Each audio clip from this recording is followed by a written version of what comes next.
From the rivers to the seas and the mountains to the plains, nature has blessed China with an abundance of species.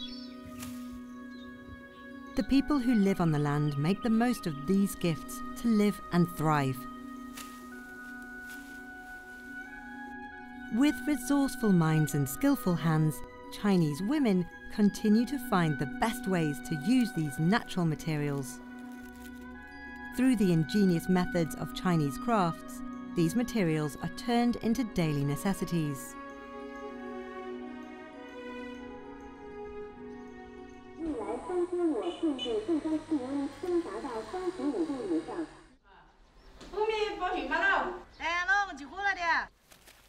Villager Cho Hong Mei heads out with her parents-in-law, tools in hand. It is the harvest season for rami, a plant that is native to southwestern China. It has been widely planted in areas along the middle and lower reaches of the Yangtze River more than 4,000 years ago. The white rami is a crop particular to China, which produces textile material. Today, 90% of the world's white rami is grown in China, which is why it is also known as China grass. Wanzai is one of the main rami growing areas in China. In Xiaoyuan village, the rami is hot due to the heat of the sun. The 20th day after the summer solstice is the best time to process rami. At this time, the rami can become as soft as natural silk, as well as being strong and durable. These qualities, together with the way in which it naturally separates into long, thin fibers when stripped from its stalks, makes it an ideal weaving material. After being aired and processed, rami fiber is split into strands. It needs to be spun into threads dozens of meters long. Cho Hong Mei's mother-in-law has been twisting threads for 5 decades, and she knows all the tricks of the craft. The key lies not only in the strength of the fingers, but also in the way it is twisted.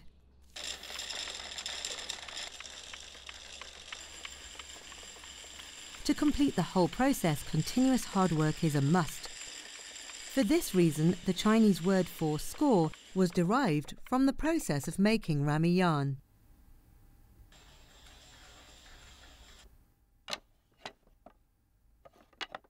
This weaving machine was produced at the end of the Qing dynasty. The women in Wanzai County are using it in the final procedure before rami turns into fabric.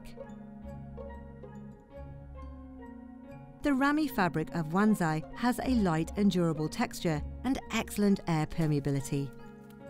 It's an ideal material for traditional Chinese summer clothes, so it's also known as summer fabric.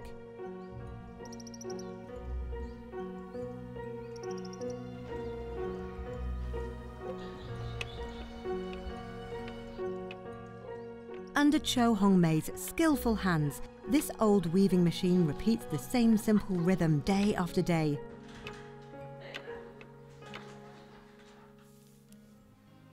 Over generations, the patience and persistence of the women in Wanzai have built its reputation as the hometown of summer fabric.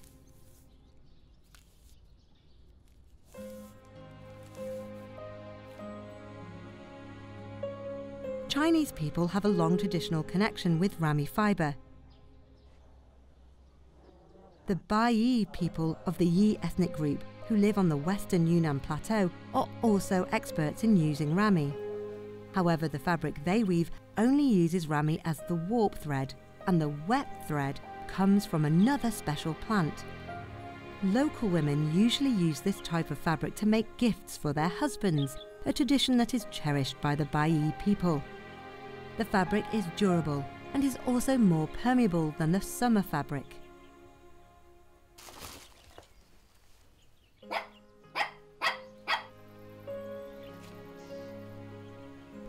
The western Yunnan plateau in July is filled with moisture.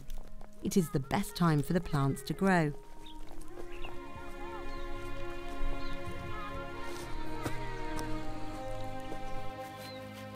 Local people call this plant fireweed. it only grows in altitudes of between 1,800 and 3,200 meters.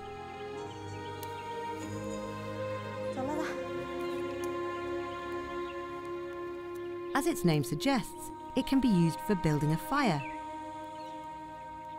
But the local women here use it as the textile material to make the iconic costume of the Baiyi people, the fireweed costume.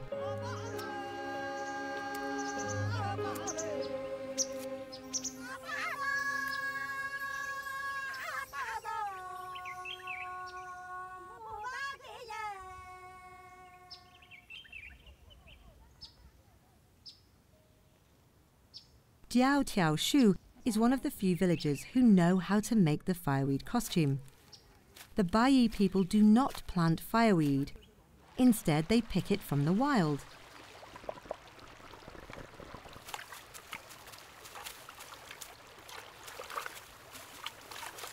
The first step in making the costume is cleaning the fireweed.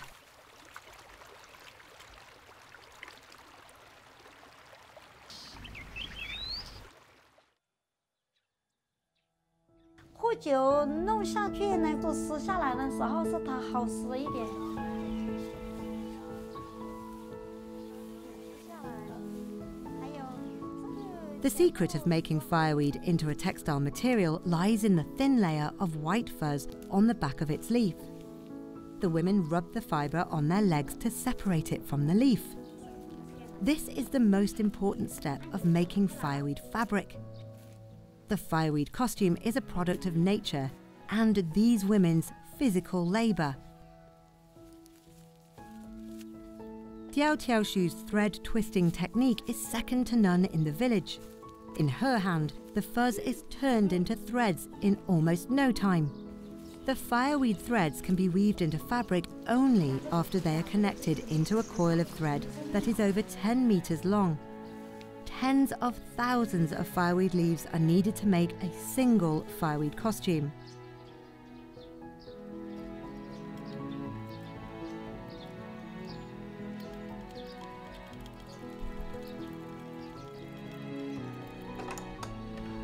这几卷就是真正的火绸布了。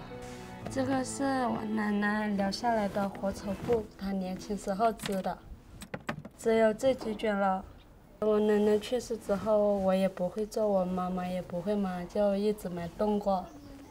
这卷大的就是现在用毛线做的，是我准备结婚的时候给我老公做的衣服。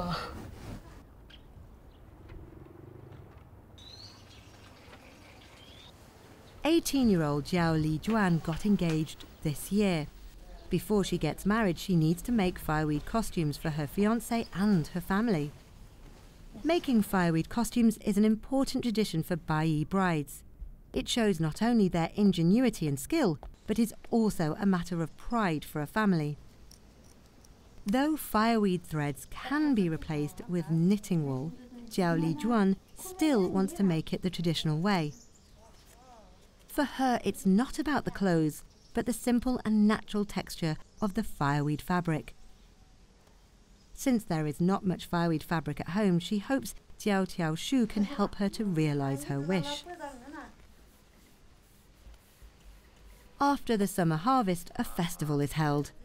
All the villagers, men and women, old and young, will gather together to feast, worship the gods, and pray for a good harvest in autumn. This is Jiao Xiongfeng, Jiaotiaoshu's husband. He is going to the market to buy food for tomorrow's celebrations.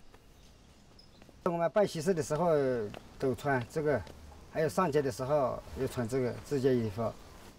结婚的时候，媳妇送过来的，85年的时候有30年。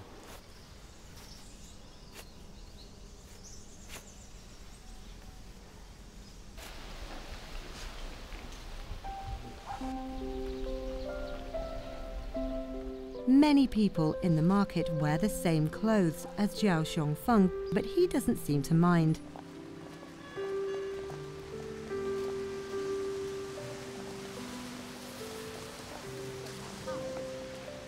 这个衣服穿起嘛，比人家好看得多嘛。这个是后朝衣，其他人穿起那个是新时代毛线做出来那种衣服嘛。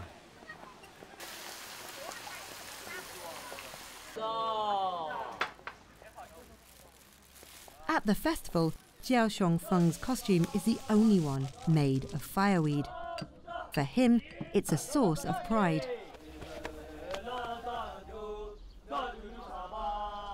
不穿的时候，柜子里面好好的放起，给它虫不吃。老的时候，我不在世的时候，我要把这一件衣服穿过去。 There are over 20 stages involved in making a fireweed costume, from picking the fireweed to spinning fireweed yarn, weaving and sewing. The whole process takes about 1 year. Rami yarn is durable, while fireweed yarn is soft. The fireweed and rami yarns are very different, but closely intertwined. Together, they make the durable fireweed fabric. 测试你这个是哪个啊喽？俺你款式喏，会说我你咋嘛喽？俺们问你是立脚从么多个是个？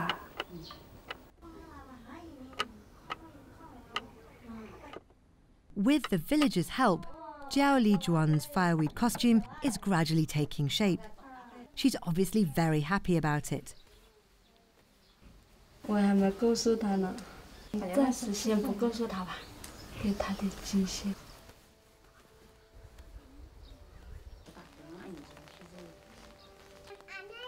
The fireweed costume is considered precious because it is handmade by women. Their outstanding skills have become one of this ethnic group's best-known traditions. These great works of art are derived from nature's gifts. These local women continue to use these gifts to enrich their lives in their own unique way.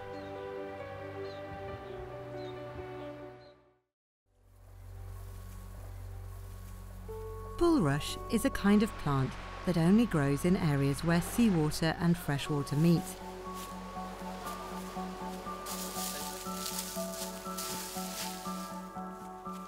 In Ruoheng Town, Wengling City, people are harvesting the bulrush they've been growing. The grass can grow up to 2 meters tall. After its tender stem is cut off, it needs further processing. Farmers are busiest at around noon during harvest season, as the harvested bulrush needs to be dried. The only way to bring out its full strength is to expose it to sunshine, which turns the hard and brittle grass into durable fibre.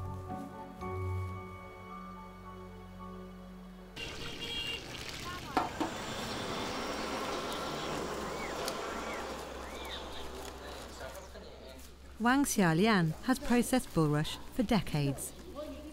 In her mind, only women are able to master such an elaborate craft.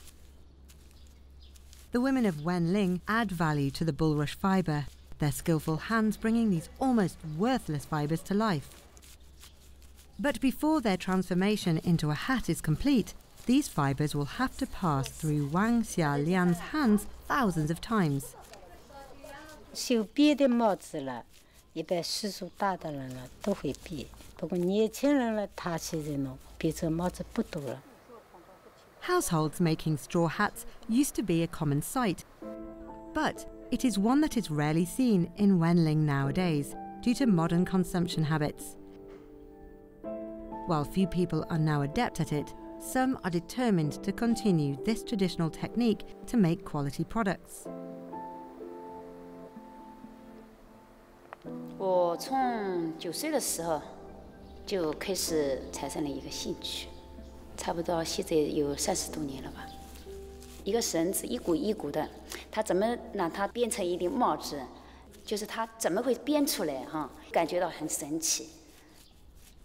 Zhejiang has maintained her fascination for this amazing craft since childhood and can now be considered an expert.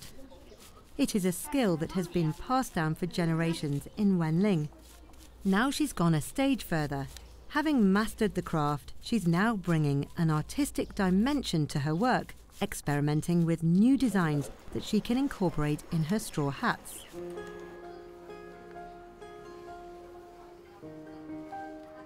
Zhejiang has to test combinations of several hundred different weaving methods. This sketch filled with codes is her design plan. She makes repeated attempts on paper for one sole purpose: producing a top-quality product. Achieving this aim means most of the designs will be discarded. The sample room has more than 3,000 samples designed by her team over the past 6 months, and every one of them is unique. In order to get the best products, less than 10% of these hats will eventually be selected.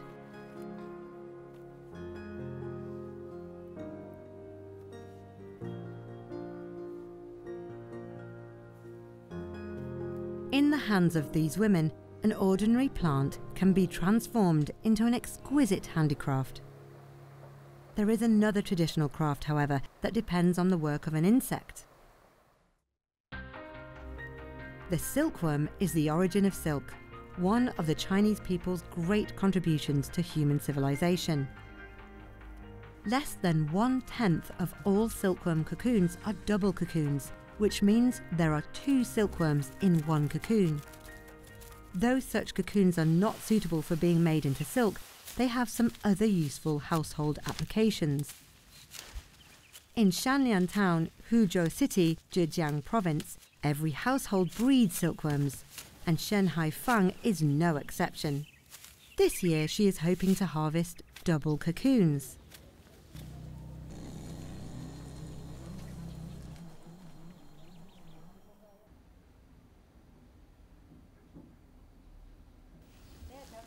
Over the past thousands of years, women here have perfected their skills of using double cocoons.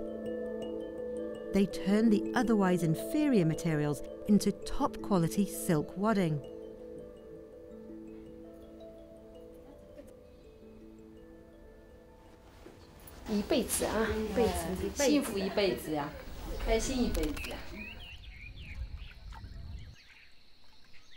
Shanhai Fang learned this craft from her mother.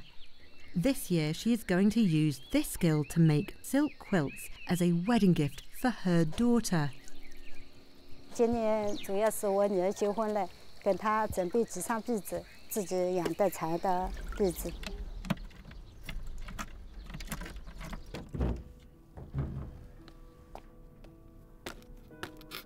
我们这里面都是裁了好几百年，都是丝面。儿女结婚的时候嘛，拉被子啊，是一个好兆头啊。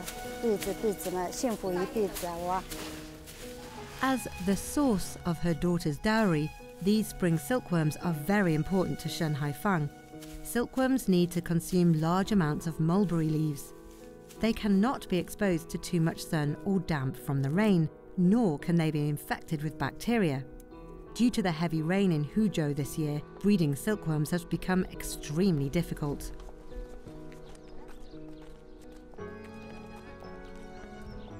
Her daughter, Song Yinglu, works in Hangzhou and comes back to help her on the weekends. She has come back every weekend this spring to help her mother pick mulberry leaves.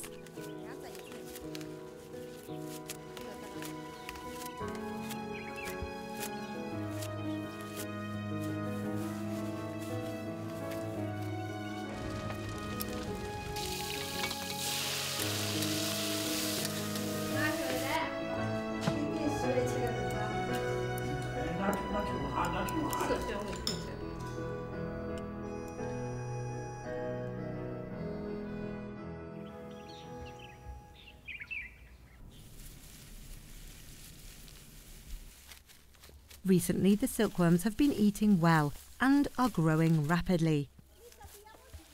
With her neighbour's help, Shenhai Fang begins to tie the dried straw into long centipede-shaped strips. This means that the raw material for making silk wadding will soon be harvested. After the cocoons are harvested, Shenhai Fang has to pick out 2 silkworms to produce double cocoons. The silk they spin is intertwined, so the cocoons they make are larger. the silk floss that is produced will be looser and stronger. 竹剪枝的时候嘛，放一些盖，盖紧一点，轻上一点。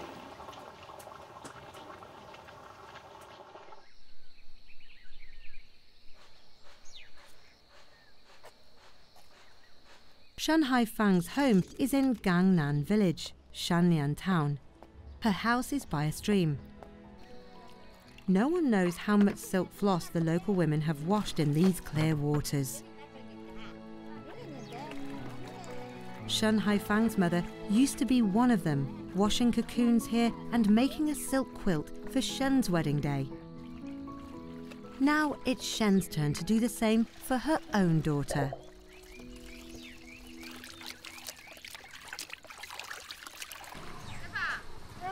This year, Shen Haifang will make 4 quilts, which will require 10.3 kilograms of silk wadding. She won't be able to do all the work by herself, so she turns to her friends for help. First, they skillfully open the cocoons and stretch them gently. Then they use a wooden rack to further stretch the cocoons until they become thinner and more flexible. They need to process 2,000 silk cocoons to make 500 grams of silk wadding. 刚公司就结婚了哦。对呀，明年再结婚好了。像我妈妈嘴上会说：“你怎么这么早就嫁人啦？”是因为是准备的比较多嘛。她可能就是嘴上抱怨一下，实际上也不是特别怪我吧。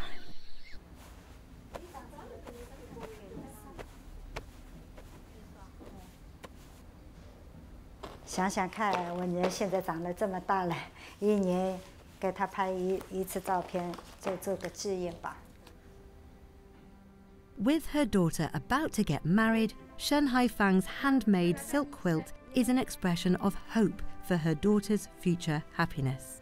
Combining age-old tradition and creativity, Cho Hongmei and her family use creativity to turn rami into clothes, while Jiao Tiao Shu passes on Bai traditions in the form of fireweed costumes. Meanwhile, Yejun Yan is pushing forward the potentialities of bulrush fibre weaving.